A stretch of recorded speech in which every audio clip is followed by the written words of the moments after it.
in St. Paul, Minnesota. The year was 1999. I was 14 years old, and Spencer had been a childhood friend and neighbor of mine. Spencer was Hispanic, and he was a terrible child who was constantly getting in trouble, and he sometimes put me in trouble with him. Despite his bad behavior, he has been a good buddy from childhood. We chose not to go to school one day. We told both sets of parents that we were unwell. We were aware that our parents had gone to work so that we could spend time together. Spencer and I rode our bikes around the neighborhood to visit a buddy called Justin. Justin's family was well off, and he too had lied to his parents about being unwell. Justin and I rode our bikes throughout the neighborhood, visiting parks and other attractions. We would constantly go to the junkyard to seek for scraps and other items that we might utilize to make something insane. We decided to go there, and when we got there, Mr. Fitzgerald recognized us and always let us come in and hunt for scraps while we were shopping for items. I found a BB gun with a bag full of pellets, which was perfect for us.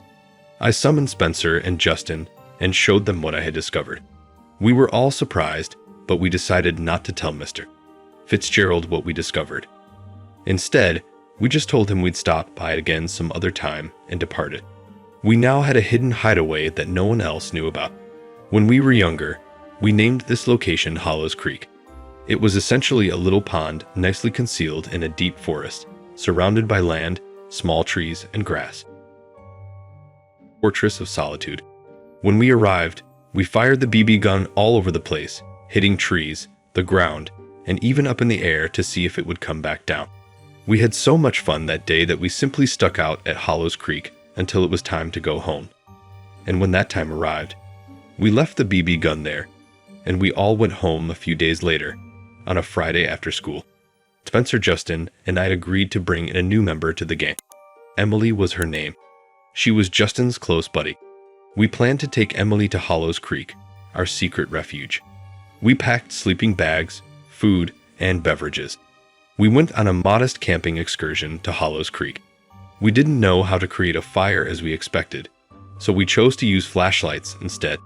In truth, it became rather spooky there at night. It was becoming dark, but we were determined to remain and camp all night. The clock struck 10 o'clock. Justin, Emily, and I packed a tent for the boys to sleep in, and Emily had brought her own. But we put the two tents close together